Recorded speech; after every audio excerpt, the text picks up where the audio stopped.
Sir బాడీలో ఉన్న ప్రతి పార్ట్కి కూడా కోర్స్ మనం ఒక వ్యాయామం అనేది ఎక్సర్సైజ్ అనేది చాలా చాలా కీలకం అని చెప్తాం, చాలా మంచిదని చెప్తాం. పంటికి మనం రెగ్యులర్గా నవలడం, తాగడం, తినడం కాకుండా ఏమైనా స్పెషల్ ఎక్సర్సైజ్లు ఉంటాయా? అలా ఏమైనా ఉంటుందో? ఏం లేదు, అవసరం లేదా? అట్లేం అవసరం లేదు. ఎందుకంటే మనం ఎప్పుడు ఏదో ఒకటి తింటూనే ఉంటాం.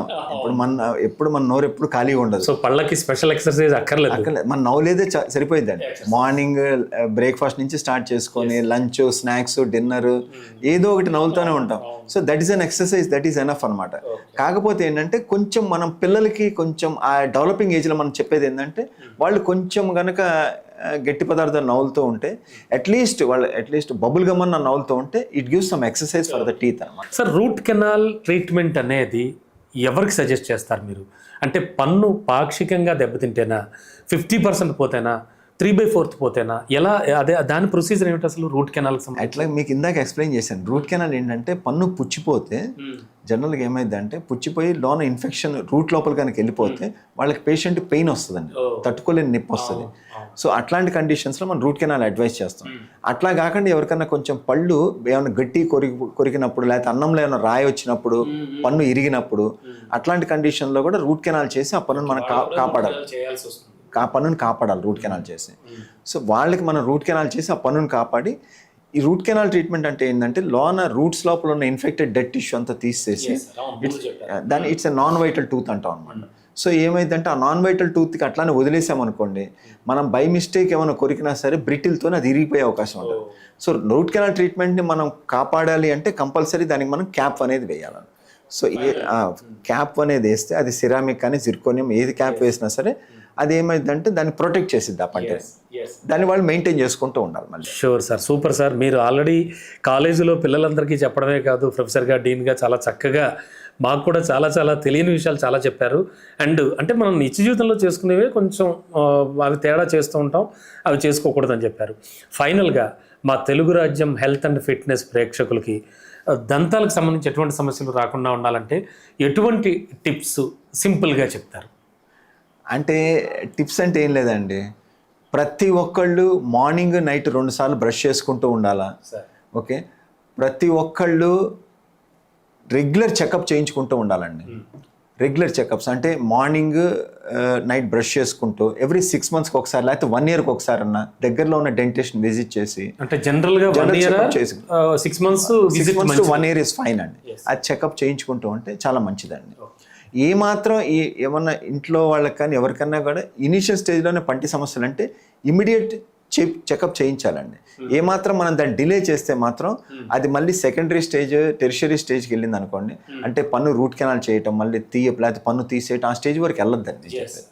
Yes sir. And last but not least sir, ఇది కొంచెం మీరు అవుట్ ఆఫ్ బాక్స్ అనుకోవద్దు, కానీ జనరల్గా ఇప్పుడు వస్తున్న సినిమాలు చూసి, వెబ్ సిరీస్ చూసి చాలామంది ఈ మౌత్ టు మౌత్ కిసులు ఎక్కువైపోయాయి. అంటే ఇది కూడా జనానికి ఖచ్చితంగా తెలియాల్సిన అంశం. సో వీటి వల్ల వీళ్ళకి సంబంధించి, అంటే దంతాలకు సంబంధించి కానీ వీళ్ళ హెల్త్కి సంబంధించి, ముఖ్యంగా నోటికి సంబంధించి ఏమైనా వ్యాధులు వచ్చేటువంటి ఛాన్స్ ఉందా? ఎందుకంటే పెచ్చుమీరిపోతున్నాయి సినిమాల్లో కావచ్చు, వెబ్ సిరీస్లో కావచ్చు. దాదాపు లిప్ కిస్ లేని సీన్లు ఉండలేదు, లేని సినిమా ఉండలేదు.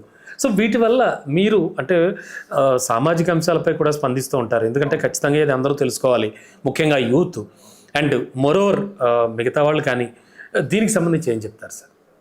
అంటే ఇది యాక్చువల్గా ఇది వెస్టర్న్ కల్చర్ నుంచి మన దగ్గరికి అడాప్ట్ అయ్యి చాలా వర్స్ట్ సిచ్యువేషన్కి వెళ్తుందండి. ఈ సెన్సార్ బోర్డ్ అనేది కూడా కంట్రోల్ లేకుండా, ఈవెన్ ఇప్పుడు ఆ పిల్లలు సినిమాలకి వెళ్ళటం, వాళ్ళు డైరెక్టర్స్ తీయటం, అట్లా దీన్ని మరి గవర్నమెంట్ సెన్సార్ బోర్డు ఎంకరేజ్ చేయటము, ఇట్లాంటి సినిమాలు రావటం యాక్చువల్లీ ఇది కరెక్ట్ కాదండి. It's going in a wrong way. అంటే అటు వాళ్ళకి పిల్లల్ని మెంటల్గా దెబ్బతీయటం కాకుండా వాళ్ళకి ఈ లోన సిస్టమ్ కూడా డ్యామేజ్ అయిపోయిందండి. యాక్చువల్గా ఏమైందంటే ప్రతి ఒక్కళ్ళ నోట్లో బ్యాక్టీరియా ఉంటుందండి.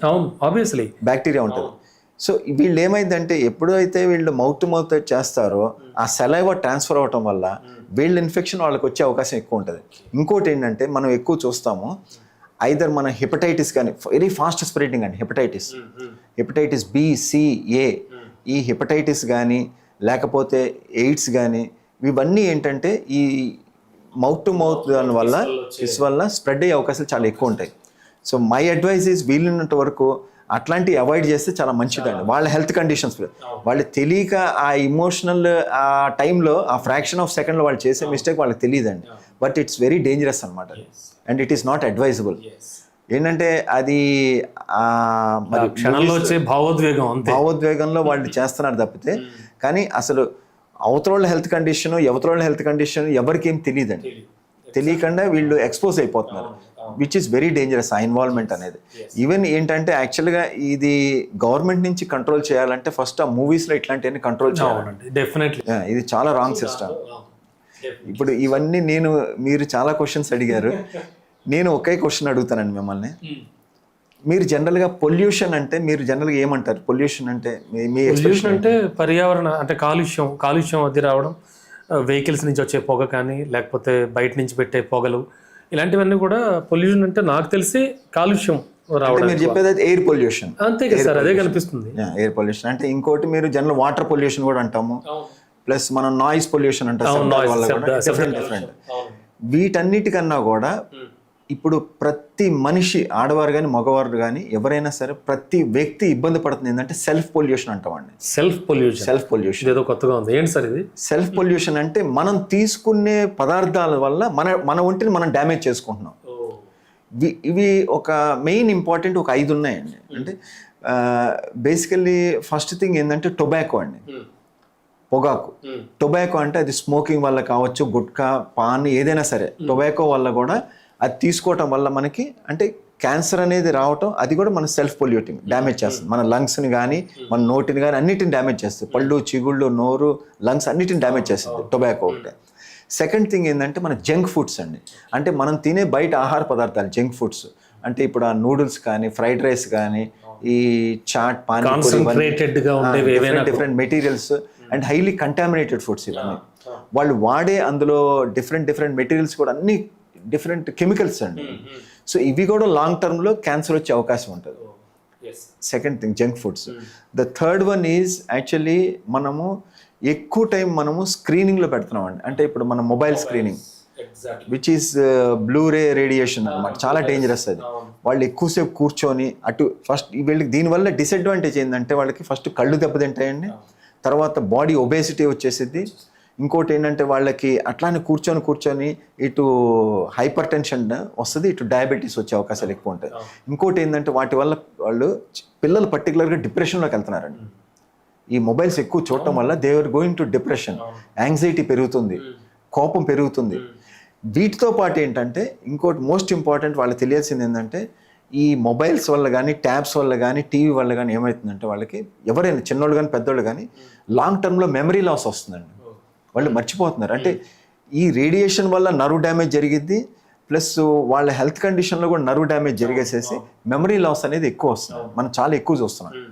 ఇంకోటి ఏంటంటే ఈ మన సెల్ఫ్ పొల్యూటింగ్ ఎట్లయితుందంటే మన ఇంట్లో మన పిల్లలు పుట్టిన తర్వాత వాళ్ళకి మనం ఇదివరకు మనం మంచి గేమ్స్ ఆడిస్తా, వాకర్ పెట్టి అన్ని తిప్పుతా బయట, ప్లస్ ఇంట్లో గ్రాండ్ పేరెంట్స్ అంటే అమ్మమ్మ తాతయ్యలు, నానమ్మ తాతయ్యలు కూర్చొని మాట్లాడుతా, పేరెంట్స్ అందరూ ఆ తల్లిదండ్రులు మాట్లాడుతా ఎక్కువ టైం అది స్పెండ్ చేసేవాళ్ళని. ఇప్పుడు ఏం చేస్తున్నారంటే మదరు ఫాదర్ ఇద్దరు వర్కింగ్ అయిపోయింది, ఇక్కడ ఏమైపోయిందంటే వీళ్ళని అసలు అట్లా వదిలేసేస్తున్నారు, లేకపోతే ఎవరన్నా పని వాళ్ళని పెట్టేసేసి అక్కడ వాళ్ళని చూసుకోమంటున్నారు. సో దీనివల్ల ఏమవుతుందంటే వాళ్ళకి ఆ మాట్లాడటం అనేది తెలియట్లేదు పిల్లలకి. సో దీనివల్ల రకరకాల డిసీజెస్ వస్తున్నాయి, కొత్త డిసీజెస్ అన్ని. సో ఇవన్నీ మనకి అవాయిడ్ చేయాలంటే మాత్రం they need to take care of their health first important. ఇంకోటి మోస్ట్ ఇంపార్టెంట్ డేంజరస్ ఫుడ్ ఏంటంటేనండి, మనం జనరల్గా మనకి ఏంటంటే ఆల్ పర్పస్ ఫ్లోర్ అంటామండి. అంటే maida is the most dangerous food material అండి. ఇప్పుడు ప్రతి దాంట్లో మైదా వేస్తున్నారండి. మీరు చూడండి ప్రతి ఒక్క అంటే టేస్ట్ కోసం కావచ్చు, లుక్ కోసం. ఇప్పుడు నూడిల్స్ చూడండి, ఇటు మళ్ళీ మనకి ఏమన్నా ఫుడ్ మెటీరియల్స్ మనం తినే ఆహార పదార్థాల్లో, స్నాక్స్లో కానీ, అట్లానే మనకి ఇప్పుడు ఈ buns, biscuits, cakes, pizzas, burgers అన్ని మైదానేనండి. Every material which is related to maida is a dangerous food అండి, which will lead to again obesity and cancer అండి. So this should be avoided.